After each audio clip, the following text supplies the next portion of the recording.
Whitney, thank you so much for being on the podcast today. Thank you so much for having me. I'm so excited to be here. I like to start every interview by asking guests, as a kid, what did you want to be when you grew up? That's such a good question. It's funny. I always wanted to have my own business. And I knew Ah, that from a very young age. And I really attribute that, I think, to my parents because my dad is an entrepreneur. He's a real estate developer. And then my mom worked actually for Southwest Airlines for years, ah, but she kind of helped launch their marketing department. She was the first employee to go part-time. She kind of created businesses within the business for the business. And so I had that corporate side, then I had my dad's entrepreneurial side. And whenever they asked me what I wanted to do, I always said, I want to create something. I want to have my own mm. business where I create something.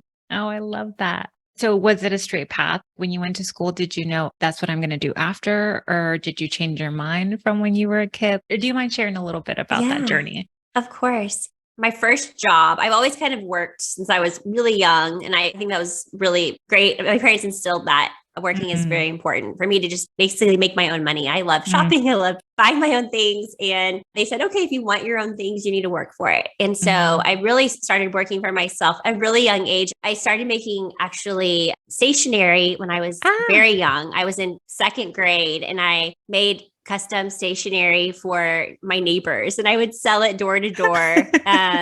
My first big job was someone's daughter's birthday party and I made custom invitations and they oh paid my, me $50. And my parents took me to the bank and I put that in a bank account and they matched it. So I had $100. oh. And it was really a big deal for me because I realized I could work for myself and make money and do Mm, something I loved. And that was just the start kind of my own journey, just working for myself. I started making jewelry. I had a babysitter when I was little who made her own jewelry and she taught me mm, how to make jewelry. And so mm. my mom, I remember throughout middle school and high school, she had Bible studies at our house. And so I would make the jewelry the night before Bible study and I would put out necklaces and earrings with little price tags next to it.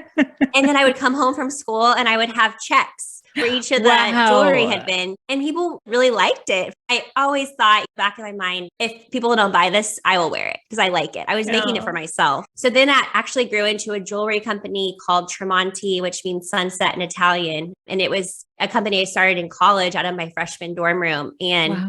it grew really fast. And I started just selling jewelry all over the country in boutiques while I was in college and then in resorts. And Inc. magazine actually named it one of the coolest college startups. And Oh my it God. was really kind of cool. And it was a really great target market because I would go to sorority houses and talk at the meetings right before and say, hey, I have a jewelry company. I'm selling, I made some colors that match your school, like Baylor green or whatever. And then Mm. afterwards, we go to one of the girls' houses and have a trunk show there. And so all the sorority girls would come and it just really awesome because I could just kind of sell jewelry, see my friends at different colleges. And I always thought, I'm just going to do this full time. I got my Mm. degree in advertising and public relations, thinking that I can use advertising and marketing and PR to grow my business. And I had amazing relationships I had built with people at the Dallas Market Center in Dallas to make my jewelry. So I had manufacturing figured out and I was learning the marketing side. And it's funny, this ages me, but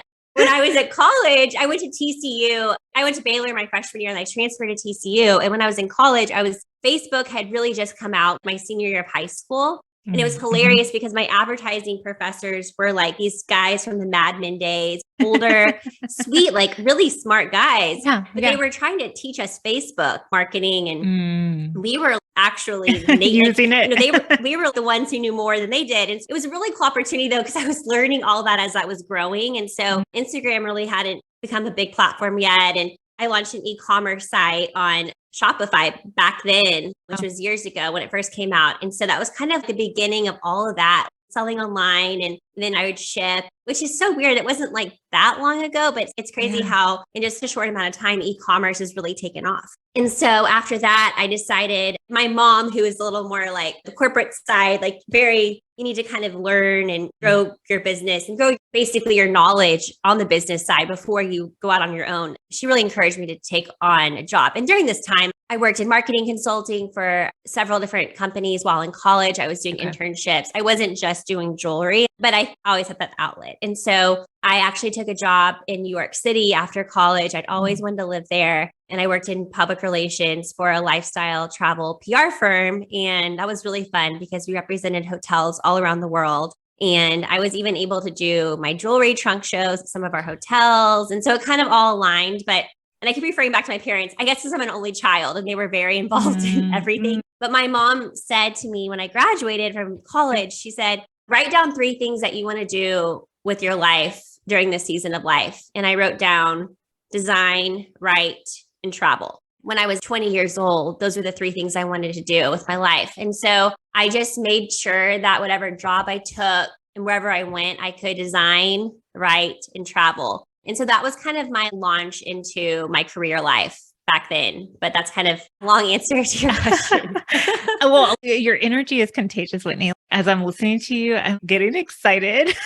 Oh, you're so sweet. Well, I guess I want to highlight a few things. One, you said I was not just doing my jewelry. I'm thinking as you're telling this story, wow, she's not just going to college. She's out there. You could have just focused on school, and yet you had this passion to be a business owner and the jewelry and being featured on Inc. magazine. Those are all pretty big things. And then you said, but I wasn't just doing that. I was also interning. And I'm thinking, oh my God, that's even more things. So how did that come about where you're like, I want to do this instead of maybe just partying, or I'll do this after I graduate? What do you think motivated you to keep it going throughout college? That's a really good question. I think I've never really enjoyed school. I actually really do not like school, which I hate saying that. I mean, I think school is so wonderful and I love, I had amazing education growing up. I went to really amazing private schools, and I still am best friends with some of those girls that I went to school with. And I loved my professors and I had really great relationships with my teachers. But I always felt I didn't get energy from that. I got energy from doing other things. And so I felt like the times in my life when I put so much of my effort and my energy into just school or just one thing, I wasn't fulfilled unless it was something that was fulfilling me. And so I guess I've always kind of chased down the things in my life that fulfill me and give me energy and make me feel like I'm actually accomplishing something beyond just what we're supposed to do or what people tell you to do. I knew internally what I wanted to do. And that, I know it sounds like a lot, and it was, but I kind of just focused on the things that gave me energy. So I had the energy to do the other things that I had to do. I love that. And I think people are going to resonate with that, because I think there's a lot of people who are doing things they feel like they should be doing that actually drains them. And so it's very refreshing to hear someone talk about focusing on things that give them energy. Yes. And how did you figure out what gave you energy? Did you just kind of intuitively know? Were you testing things out to know what was the things that gave you energy? It wasn't like I always knew. I definitely will say, of course, there's times in life and with everything, you have to do things you don't want to do and that are draining.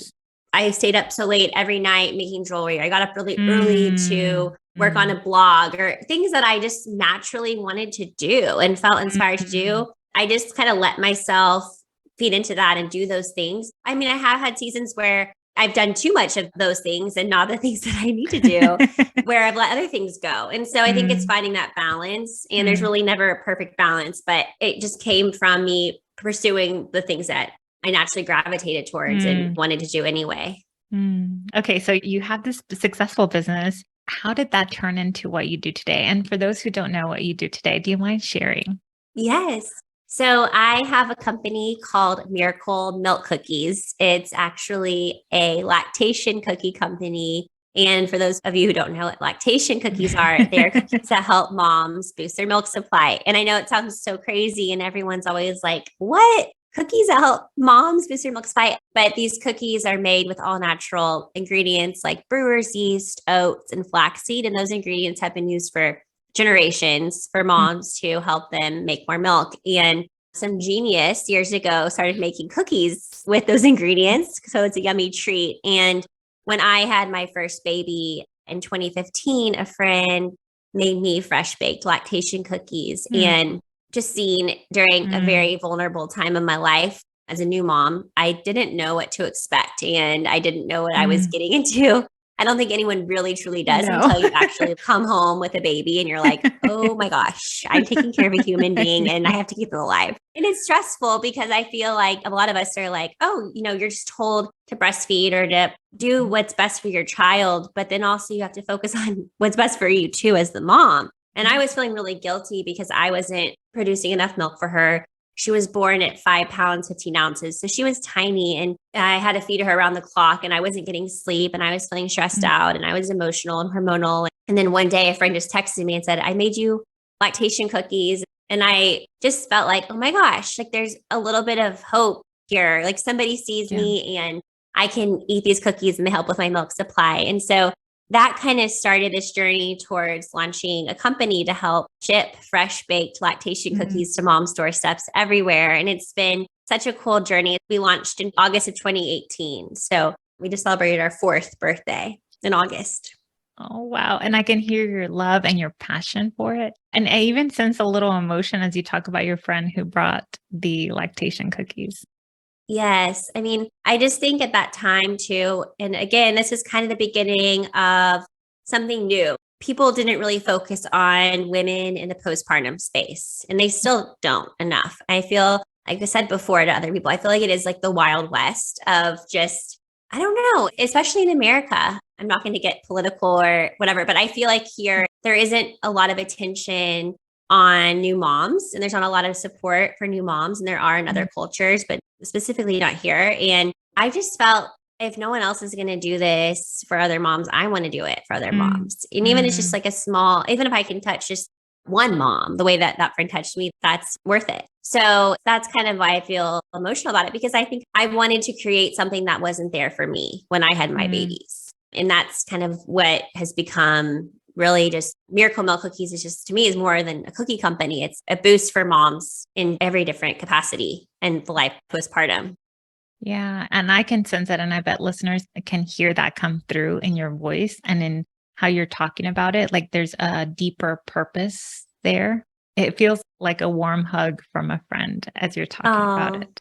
I know when I first became a mom, I also was really stressed out. So for those who aren't parents, when you have a baby and you're in the hospital, and if they lose more than 10% of their weight in those first few days, it's like a big deal. And so I was trying to breastfeed and Ellie lost more than 10%. And so we gave her formula. And I remember being really stressed out about that, thinking, oh, but I'm supposed to be able to do this. This is supposed to come naturally to me. And now she's lost 10%. Like there was a lot of emotion, a lot of stress, not knowing what to do. There was so much pressure to breastfeed. I wanted to. And I also felt a lot of expectation there. It was just a lot. And so I think for moms or anyone who's wanting to become a mom, listening to you talk about that, it's like, oh, there's support. There's someone who cares and is building something for women like me who wanted to do that for their kids.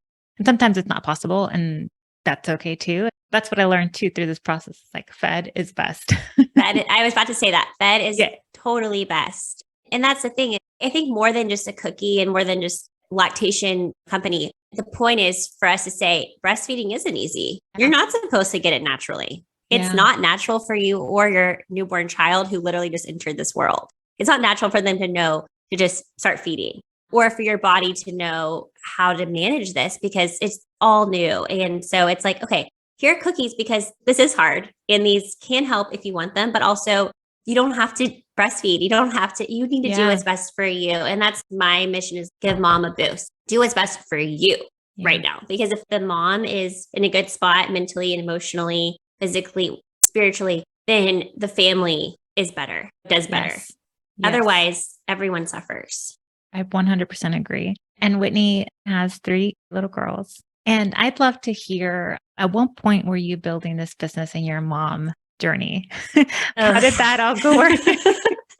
I know this question is funny because it grew so organically. And that's something too that I feel like, again, kind of following just what makes me happy and what works for me in the time. And honestly, it was not. So just back up a little bit. My husband and I had an unplanned pregnancy. We found out we were pregnant. We weren't married, which was a huge deal for my family. His family was not something that either of us wanted to have happen, but it happened. And it was God's plan for this baby to come into the world. And during that time, my husband thought he was going to be a musician. I wasn't sure. I mean, my boyfriend. Anyway, long story short, he and I decided to get married. He went back to school. And so he was in school when Stella, our first, was born. Wow. And he was finishing up at SMU. He's 4 years younger than me too. I mean, I was supporting our family. I had to support our family while he was in school. And as anyone knows who starts a business, you need money. You need capital. Yes. And also we needed money to survive. We had a little baby at home. So I was actually doing marketing consulting during that time. When I found out I was pregnant, actually right before, I was working for this amazing company, and I just felt like I was ready to start my own consulting firm. And so I quit my job, and then I found out I was pregnant a week later. Oh my God. I know. So I didn't have Did you freak out? Oh, I freaked out. I freaked out. I had literally just quit my job. Everything was gone. I cleared out my office. They hired someone else. Like oh it was, my God. yeah. And so I just decided to launch a business. So, I mean, it wasn't like I had clients, I had all these things. And so I really had to hustle. And I was 6 weeks pregnant when I found out. And so I was like, okay, I have this time before baby comes to really grow my own consulting business. And I really focused on organizations, I said, that gave me heart. Organizations, sorry, that had heart. Organizations with heart. And so I knew if I was going to work, but I knew if I was going to work with a baby at home, I wanted to spend my time with organizations that had heart. So I chose nonprofits, and I grew up in Dallas. And so I had the opportunity to kind of just connect. I had a lot of experience in my time in New York City. And then I had also worked for this company actually that I had just quit in Boca Raton, Florida, near Palm Beach. And so I'd worked for a really amazing company there, launching several businesses with them. And so I had all this experience under my belt in that world. And so I moved to Dallas when I found out I was pregnant, and I started just talking to people in the nonprofit world and started saying, I'll work a couple hours a week or do this. My goal is to get one client. And I knew if I got one client, I could get more clients. And so I started with one client, and then I kind of kept growing my consulting business that way. And so my husband was in school. I was growing my consulting business.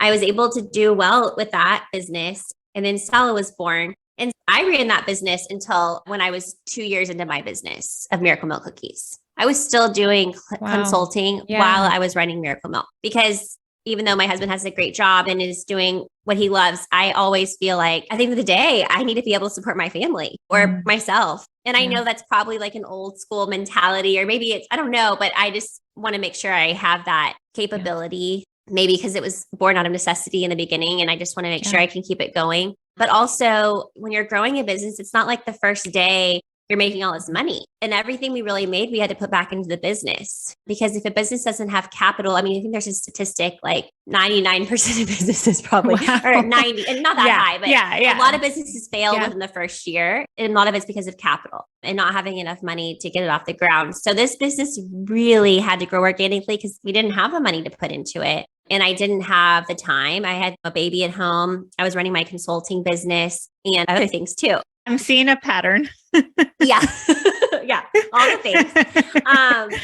But what's so interesting is I remember when Stella was born, my friend brought me those cookies, and I had a blog called The Lifestyle Hunter. I started when I lived in New York City, and it was when everyone was launching blogs, and it was a big deal to launch blogs. And of course, this blog never really took off, but I always wrote about the events we were doing for my clients. And I always just loved, like, that was part of my design, write, travel plan. I love writing. It's an outlet for me. So I was like, you know what? None of my friends have babies. And I was the first of my friends because I was very early, unplanned, but I'll just share the recipe. I created my own recipe for these lactation cookies with a cookie I always made my whole life. Baking has been part of my life too. I've always baked, and it's like a love language for me, just baking for my family, baking for my friends. And so I baked these cookies, a oven called Whitney's Cookies. They were just oatmeal chocolate chip. I would bring them to everything from school soccer games to sorority parties in college. I always made this cookie. It was our go-to, my go-to. And so I added brewer's yeast and flaxseed,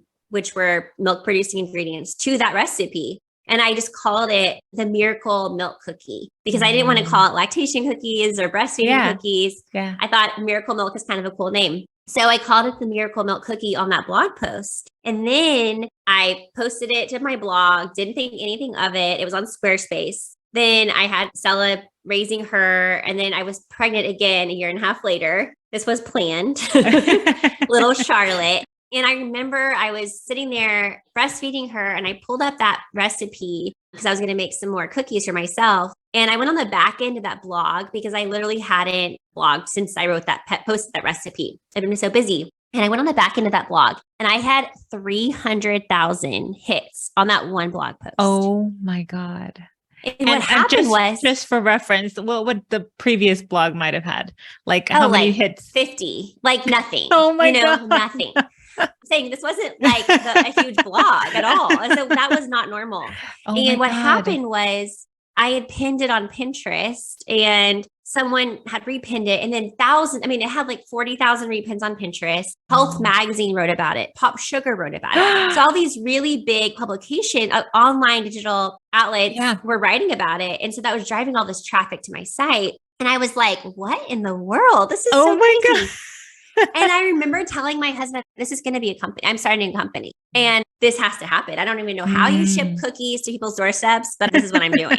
So that's kind of how the business started. It wasn't like overnight. I went to farmer's market. My grandparents started a farmer's market at their church and I sold my cookies there. And then I would bring my cookies to friends' houses and people started ordering them. And then I thought, you know what? I'm going to connect. I'm going to start a little website selling these cookies and I'm going to call it Miracle Milkookies. And I'm going to connect my blog to that website. So when people go to my blog, which they're already visiting anyway, I had a button that said, if you want to purchase cookies, click here.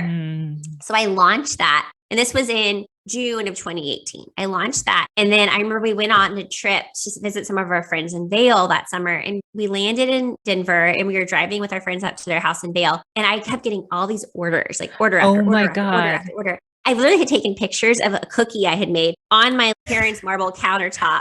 This is the funny thing, a frozen cookie dough ball and a fresh baked cookie. And I was selling them for $24.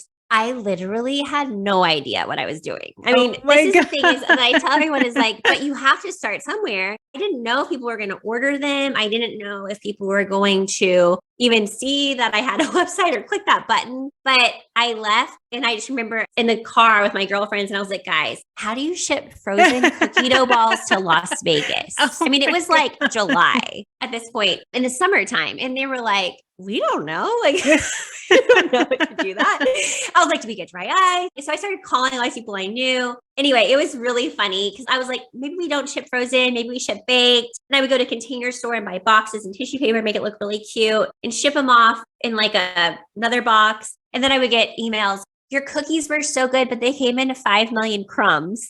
Oh no. And I was like, oh yeah. How do you do that? I didn't know anything. So I learned so much because that first year, every customer was a test group. Really. I mean, that was my test group.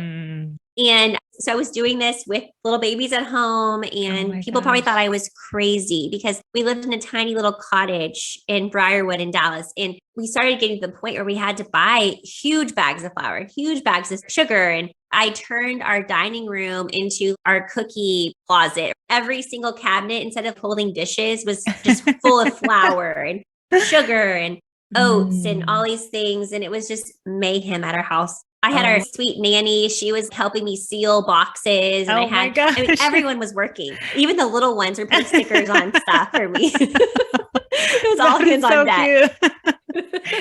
And so you went into, when that happened, you started seeing all the orders come in. You said, okay, let me figure this out. It wasn't like oh my God, freaking out. It was like, let me see how I can do this. I mean, I was like, people are giving me money to send them cookies and I want the money and I need to give them the cookies. So honestly, I did refund everyone that first year. So it was a big loss year because I felt bad. I mean, they weren't getting the quality. It wasn't what I wanted it to be. But I attribute so much of our success to my friend who I actually met at that first farmer's market. She was a cute pregnant mom. She had a little 2-year-old and she was pregnant and she was a cute little blonde and she walked by and she was like, hey, what are these cookies? And I told her, I was like, these are lactation cookies. You should get some when your baby comes. And she said, oh, I love this. She said, I'm actually a newborn photographer and I'd love to just partner with you and I can give these cookies to my mom clients. Well, it turns out that was her little side hustle. She was this like incredible finance mind. And she had worked at big, huge finance companies in New York and then came to Dallas to help launch this whole private equity sector at a big company. And so she was incredible. And I remember we really connected over the entrepreneurship side because her outlet was photography, but she had her finance side and mine was consulting, but I was doing cookies. And so we really connected over that. And one day she was like, if you're not making any money doing this business. And I was like, I'm not. She was like, you're actually losing money. You're losing a lot of money because your time is money. Every time you're out there driving these cookies to moms and wherever, you're taking away from time with your children or time with your husband or time from building your other business. And so she was like, if you're going to do this, you have to find someone to make your cookies for you. And that to me was like, what? I was like, that's not right. That's crazy. These are my cookies. I bake these. People won't buy these unless I make them. She was like, no, that's not true. You can find somebody, who can make these cookies probably better than you can. And so when she told me that following spring, from that time, I was in the car in Vail. That was in summer 2017. Then the following spring was when she had that conversation with me. Okay. And so she said, every week I'm going to check in with you. Wow. And every week you're going to go and you're going to meet with bakers in Dallas and find somebody who can make your cookies for you. So I met with every single baker in the city. I'm not kidding you. Like I took my little babies with me and went door to door talking to everybody. And everyone said, you're crazy. You are crazy for not wanting to make your own cookies. You should open your own kitchen. You should do this. You should do that. And I kept telling her, people think I'm crazy. And she was like, nope, you're going to find someone. You're going to find someone. And I was like, they said this, they said that. She's like, nope, you're going to find someone. And I finally did. Finally found this guy who was like, I get your concept. He actually worked in merchandising at Neiman's for years. And then he quit his job because his passion was baking. Wow. And he had his own successful cookie company that he sells at Central Market and Kroger and Walmart, like all over. And he was like, I'll make your cookie. And I was like, you can make these cookies? Because I brought him samples. He was like, yeah, I can make these. I was like, are you sure? I was like, people have tried. They can't make my cookie because it's like a soft baked cookie. And there's all these things that go along with these huge commercial ovens and just all the things I didn't know. And so anyway, he was like, I can make them. And so anyway, all that to say, lots of trial and error, lots of children run with me on all these errands. But having that one person who was a business mind that saw an opportunity for me and also showed me where I was failing in some ways, which was good. I needed to hear that. Yeah. And also, I think surrounding myself with people who also at that point, like kind of advisors who are just willing to sit down and talk to me. I knew there was something there. You know, that feeling you get when something's right. Yeah. I knew it. I just didn't know how to make it happen. And so that's kind of what drove me those first years to get it off the ground. I'm so inspired. Oh, thank you. One of the things that I hear as a coach in client conversations is that if someone wants to build a business or start a side hustle or pivot in their career, there's this feeling sometimes for people of, I have to have it figured out first before I take the steps or before I try things out. I need to figure it out kind of behind my computer.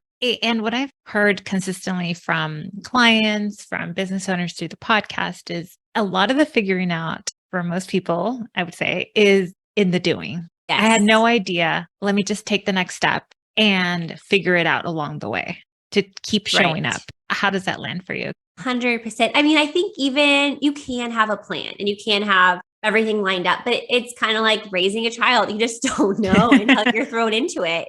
Yeah. What it's going to be like. And you kind of have to see and test. And we are creating something that didn't exist before. I mean, with Miracle Milkookies, the fresh baked lactation cookies delivered to mom's doorsteps, for all that I know, still doesn't really exist. It was a new concept. I mean, fresh baked cookies exist to be delivered, but like not specifically in the specific way I wanted. And so I had to create things. And so I didn't really have a plan to work off of, honestly. Yeah. But I think having milestones to hit, like having my friend Natalie say, you need to get this out of your house. You need to have somebody who can produce for you. You focus on the areas where you shine, which is for me, marketing and sales. That's where I live.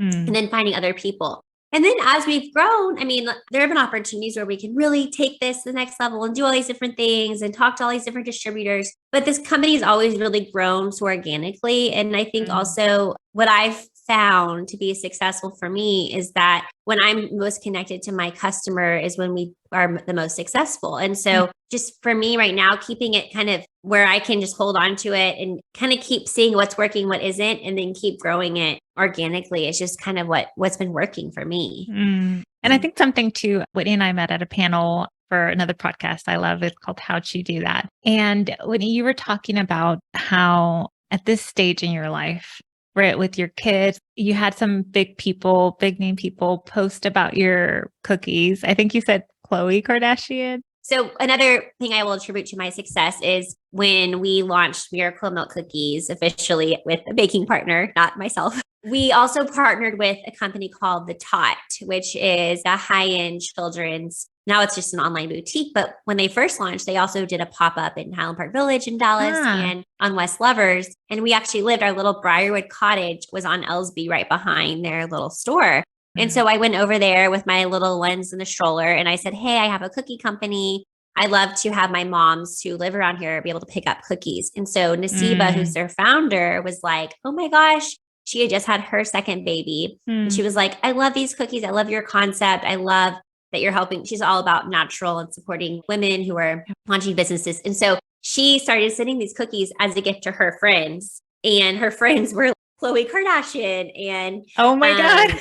And then I remember wait, Brooklyn her friends, Decker. this small business, the top owner was friends with these people. Gotcha. I see. Yes. And so she was sending them to them as a gift when their babies were born. And so I think that really helped us. And then during that time, influencers on Instagram posting, your business could take off overnight. So I was saying to these people, I was messaging them. I'm like, I don't know if you're going to see my message, but I was like, hey, I'm a mom. I'm baking these out of my kitchen, or we just launched. So if you post, please know I don't have the capacity to handle all these orders. But then once we did officially have, this was all kind of happening simultaneously to like me finding a baker. Once we had the baker lined up, once we had everything in place where I could get like 1,000 orders in one day, I then messaged all those people and said, hey, we've officially launched. Or I sent them a box of cookies, even though they weren't breastfeeding anymore. And I said, this is our new packaging. This is what we look like. We would love for your support. And that's something too that I've also had part of the business from day one is when my friend brought me those cookies. This is a side note, but she put a note on those cookies, like just, hey, Whitney, I'm thinking about you. I hope these cookies help. So every single cookie box comes with a note. And that to me, or like a note from a friend, you can have a note included. And so just friends, sending these to friends has also just been a really cool part of the business, like the gifting aspect of just like being able to support somebody who really needs it. Through a really challenging time. Yeah. I love that so much, Whitney. I'm so excited. Just hearing your story and going back to when you were telling your story was that you went to the farmer's market. You put yourself out there. You could have maybe said, well, I'm a new mom or I have my 2 little girls. I can't really go out there right now. And yet you still showed up and were willing to be rejected and potentially turned down. I think that takes a lot of vulnerability, a lot of courage. I think that's what's scary to a lot of people is potentially being rejected. How do you think about rejection or putting yourself out there? That is something that you're going to face as a business owner. I think as somebody who's trying to do something different, even if you're in your own company trying to change things or make something different happen, I think you're going to be faced with rejection and you're being faced with things can be controversial. I think I really built a tough skin from having my jewelry company back when I was young. I mean, I was really young when I started that. And I think just understanding that it wasn't personal, it's business. If I'm going to be selling something, if I'm selling a product, it's not because I want people's money. It's because I believe in what I'm trying to offer them and I know it can benefit their life. And so I think having that perspective, if people don't believe that or don't get it, I mean, I will say I've fired customers. Oh my God.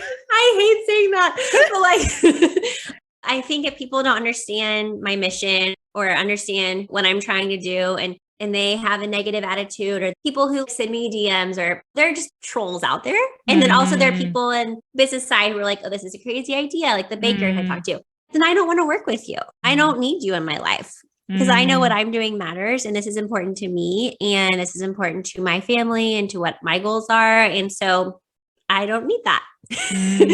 I guess that's my perspective or how I cope with rejection or things like that. I just want to surround myself with people who understand or get it. And if they don't, that's fine. That's their perspective. But I think everyone has their own view of the world, their own map of the world. And of course, they come in with their own ideas about things. But it's important to just be true to who you are and follow your convictions and stick with them. Because at the end of the day, you're going to face rejection. And it can be easy to say like, okay, I'm going to give up. I'm going to throw in the towel. I've said that before so many times to my husband and he's like, keep going. Or he said to me, you are done. This is, no more. And I'm like, I'm going to keep going.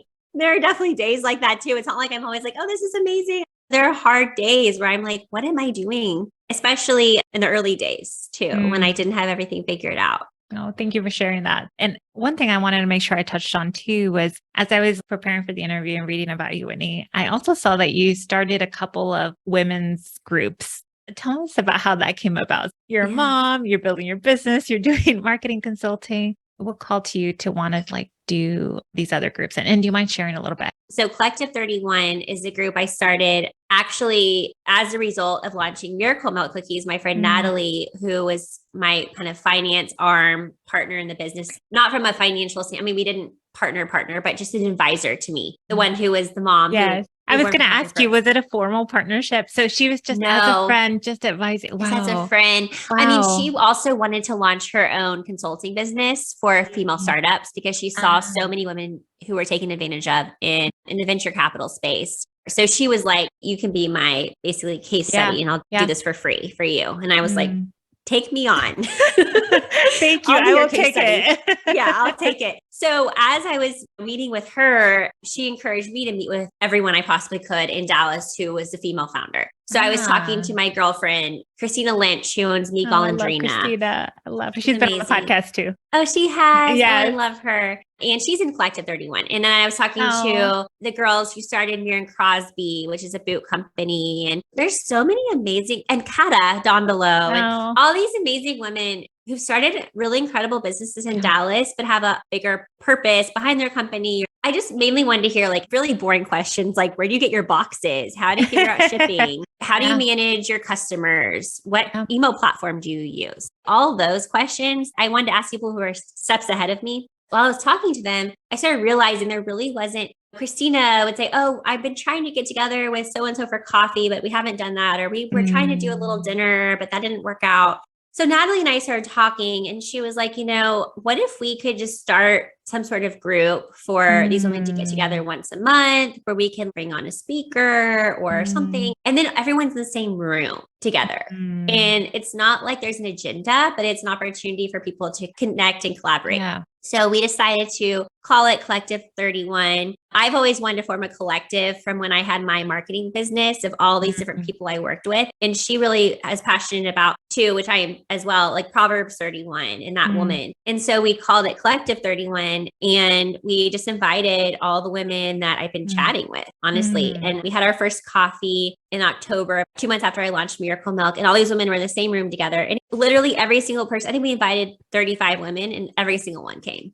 And we had Alex Snodgrass, the Defined Dish, right before she really got huge. I mean, before her cookbook came out. And then just a lot of really amazing women in Dallas. And our friend Shelly Slater, who used to be a news anchor, she just gave us a little coffee chat about how to share your personal story in 5 words or less or something like that. Anyway, it was just cool. And from that, we kind of just kept meeting and it's changed through COVID and other things, but so many amazing collaborations have come from Collective 31. And it's just been a really cool, by no means, there's so much more to do with it, but the women in the group just love the fact they can literally walk into a room and have coffee with Christina Lynch or someone else and just learn, or they can collaborate and be like, we're working on this, fall 2023 collection. Let's do a photo shoot together. Just things like that. So that's kind of how Collective 31 started. And it's been really such an amazing journey with that. And then during COVID, when schools shut down in March of 2020, my Stella, again, my little Stelly, she was in pre-K 4 and this little boy in her class had a crush on her, Laith. It was so cute.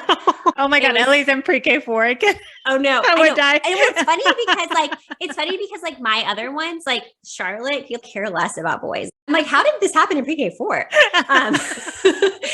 So anyway, Laith's mom, her name is Brittany Underwood, and she's the founder of Akola, which is a jewelry company out of Uganda. It's Akola. So Lathan would FaceTime Stella and they would talk for 5 seconds because they were in pre-K 4. Oh my gosh, and then Brittany and I'm dying. No, it was so funny. That's literally in the story behind our company. But it started with a FaceTime call between 2 pre-K 4 kids who had a crush on each other. But Brittany, who is so amazing, she launched Akola 16 years ago when she was a senior at SMU. She went out to Uganda on a mission trip and just felt so called to help support the women in Uganda and launched a jewelry company. It's the first high-end luxury social impact brand that's out there. They sell their jewelry at Neiman's and Barney's and Saks, and it's beautiful. They have, I think, 600 women who work for them in Uganda, and they've started all these amazing schools, and it's just really, really amazing. And so she's done that. And so we were sitting there talking on the phone about just business. And she was like, your Miracle Milk is focused on direct to consumer. You really have that down. And she was like, I'm sitting on all this inventory from Neiman's that they aren't going to sell right now because retail is shutting down. And we were like talking about, and I was like, yeah, I have a lot of friends actually from Collective 31 who are in the same boat. They're sitting on so much inventory that Neiman's ordered or other stores ordered, they're not going to sell through this season. So we were like, let's launch a company.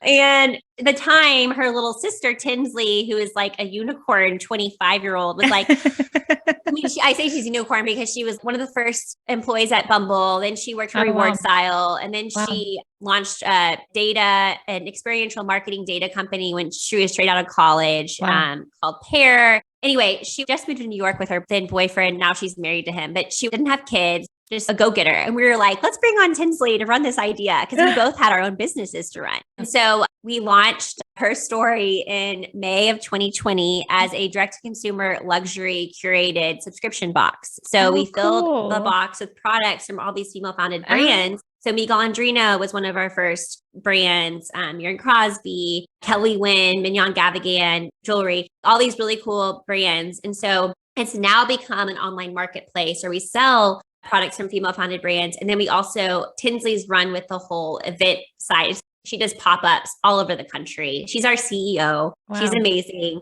I'm just more of an advisor to that company now. But that's another business that I'm working on too. The theme that's coming up for me is supporting women. You're supporting women through a tough time and helping them feel seen and supported through the cookies. Yes. And then the Collective 31, bringing women together, giving them a space and making it easier for women to gather because we're all trying to connect. And then sometimes life just gets in the way. You're trying to facilitate that with Support HerStory. You were trying to figure out a solution that would help collaborate and bring all these women together. So I just think it's so beautiful. Your mission is really tied to supporting women. And that looks like in different ways. That's a good point. I've never thought about that way, but that's really true. Yes, I am so passionate about supporting women and not just moms, women at every stage. And it all ties together. It really does. Well, thank you so much for being here today. I know the audience is going to be so inspired by you, by your story, by your business. How can people buy your cookies? How can people learn more about you? Tell us all the things. You're so sweet. Well, first of all, I just have to say it's such an honor being here. And I love that we were able to connect in person. And then I just really appreciate you having me on. It means so much. If you want to follow or find us, you can find us at Miracle, and it's MILKOOKIES. That's our website. You can find us on Instagram at Miracle Milkookies. You can find me at Whitney Rowell. It's ROWELL.com. And I just would love to connect with anyone. So just please feel free to reach out to me. It's such an honor, though, to be here today. So thank you. Thank you, Whitney. Thank you.